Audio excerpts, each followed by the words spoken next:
Welcome back, Radio Row, 125th edition, Army-Navy. Thank you, USAA. Thank you for listening. John Kriesel's here with me, Nordo, and joining us now, Zach Leonsis, I believe leader of Monumental Sports and Entertainment, involved not only in the Washington Mystics, we have esports, we have sports gambling.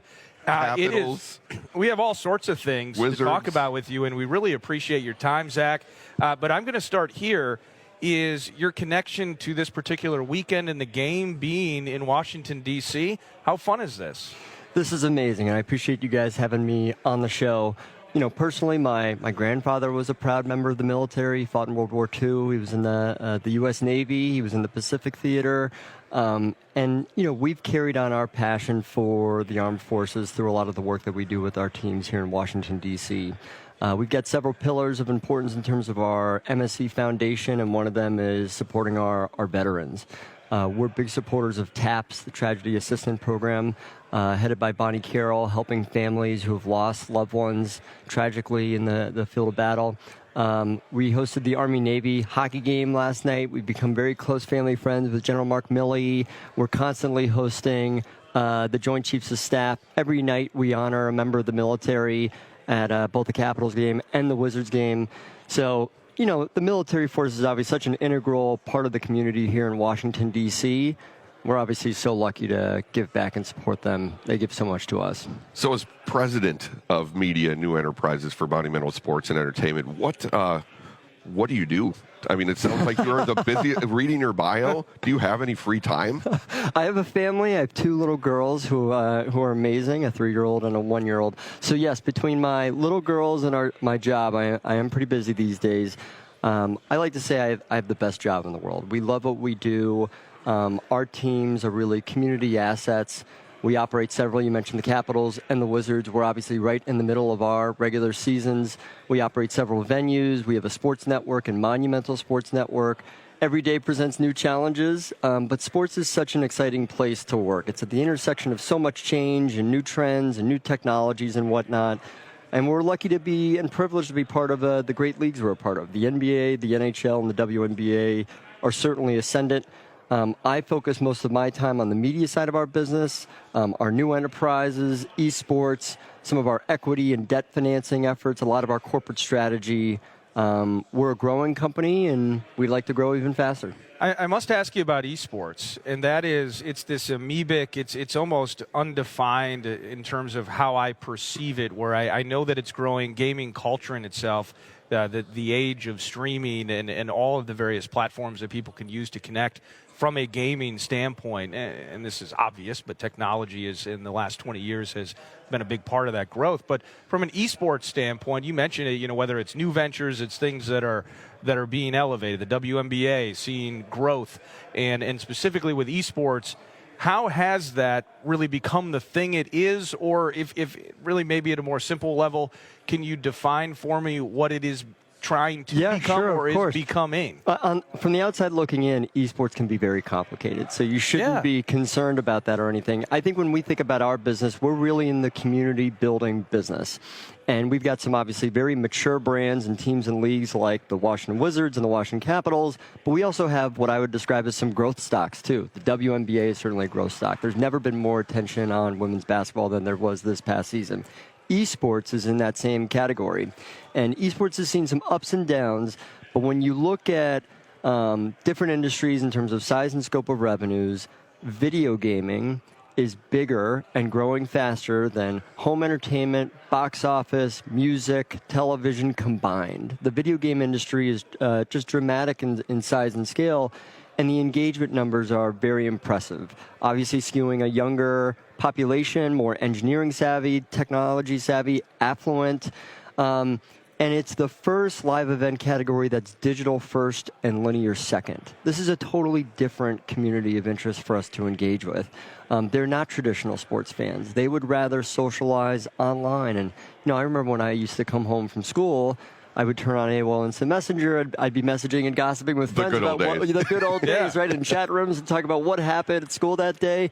You know, kids don't do that anymore. They come home, they put a headset on like we're wearing, and they play Fortnite or they play their favorite game, and that's how they're socializing and keeping up. And so I view esports as a community and it's almost like an alternative social media platform. That's why the engagement numbers are so high. That's why you hear about usage in the 4 to 5 hours a day category, which is just dramatic, right? And, we're all sports fans. But when's the last time you put pads on and played 11-on-11 football? Not often. No. Fans of esports I would break. play the game all the time, so then when they watch the pros, they go, oh my gosh, I can actually try to do that. I can learn from them. It's like a real learning. A little bit like golf, I guess, or maybe like me, I want to be. I want to be as good as those guys. I never will be. So esports we've learned a lot from.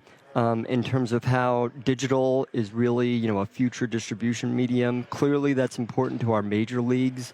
And more digital players are getting involved in our national media rights conversations. Locally, it's become very important with different local networks going direct to consumer. So I see connection points between those seemingly disparate audiences, different consumption habits. I think it all ties back to core thesis around communities and over-serving them. You had mentioned, you touched on how last year there has not been any season that women's basketball has been more highlighted, more hyped, more talked about. The Caitlin Clark effect. Talk about the season that the Mystics had and what you saw as leadership group of the ownership team. Well, we've been longtime supporters and advocates of women's professional sports. We won a WNBA championship in 2019. We've always taken pride in treating the Mystics with the same level of care that the Wizards get, for example. But prior to the pandemic, we realized that we needed to shake things up. And we approached our commissioner's office and we said, let's do something radical. The league is half owned by the NBA, half owned by the 12 WNBA teams. What if we raise third-party capital and you use that money to build out your office, to build national platforms so we could drive a bigger national media deal, so we could drive expansion fees and new teams and create just a bigger business, a more valuable business where players are getting paid more, where teams are more valuable. And we did that. In 2022, a lot of things changed in society. We were able to raise $75 million at a $400 million pre-money valuation. And we blew people away in terms of the capability that the league built up. You can't plan on catching lightning in a bottle like we did with this rookie class, but you can be prepared for that moment. And I think that's what the WNBA really succeeded in doing. And so, people ask, is this a moment in time for women's sports? I don't think this is a moment in time. I think this is the rest of the world catching up with where the WNBA should have been in the first place. And it's been fun to watch. We obviously have enjoyed it. From a fan perspective, last year we set the record twice for highest attended game.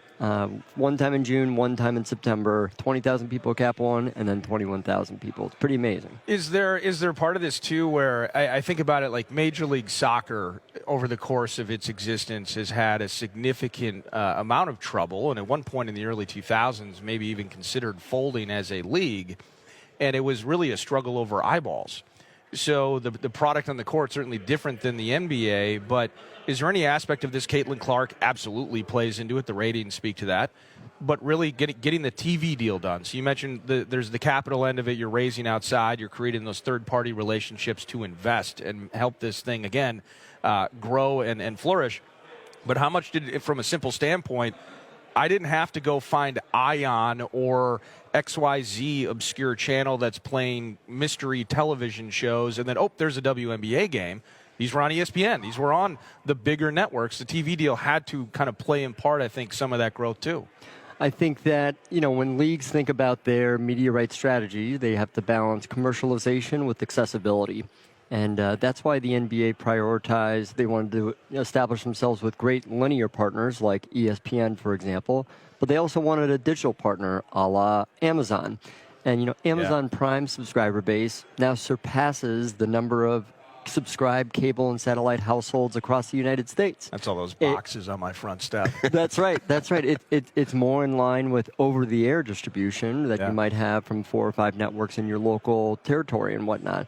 And so, the WNBA aligning with the same brands is very, very important. And the WNBA has an opportunity to license additional rights in the future, too. You mentioned MLS, and you're right. I think most people forget that MLS had a turbulent period of time where there was contraction And really, a couple of ownership groups stepped up and bought multiple teams and said, we're going to will this league into the future. Strong ownership really makes a difference. And, fortunately, I think we really have that in the WNBA. And, we're seeing it in some of the business results, which has really been fabulous. Now we're talking to Zach Leonsis, and last couple for you here. What I'm curious about, you are so entrenched, your family is so entrenched in sports, and that clearly transcends beyond just the capital city market here. How does gambling and its evolution and growth here in the United States, more and more states are legalizing it. In Minnesota, we got some stubborn issues going on, Zach. But sports gambling, and then also you think about your sports properties in that environment. How are those two meshing as it continues to grow? Well, we were early proponents of the legalization and regulation of sports betting. Back in the mid-2010s, there were figures out there saying that the sports betting, the black market, was anywhere, around $400 billion in handle. And no one was regulating it. No one was taxing it. No one was looking out for, Joe Smith consumer. And so what were we doing by keeping our heads in the sand? Who was that benefiting except for the black market operators? Right. Yeah. And so the rest of the world had legalized sports betting for a long, long time. We found a company that we invested in called Sport Radar that provided media networks and sports books with 100% accurate data, with zero latency, but also pushed integrity services. They would track real-time data happening in matches and correlate alongside what behavior in the betting market, and they could point out those irregularities and say, hey, there might be match fixing here. It strengthened the integrity of the game. And so through that experience and through those learnings, we began to support it. We, also, full disclosure, we're investors in DraftKings. When PASPA was repealed legally, we worked with our leagues to set the rules for becoming the first arena in North America to have a sportsbook within our four walls. So we have a partnership with Caesars Sportsbook. It's about a 25,000 square foot facility on the corner of 6th and F Street.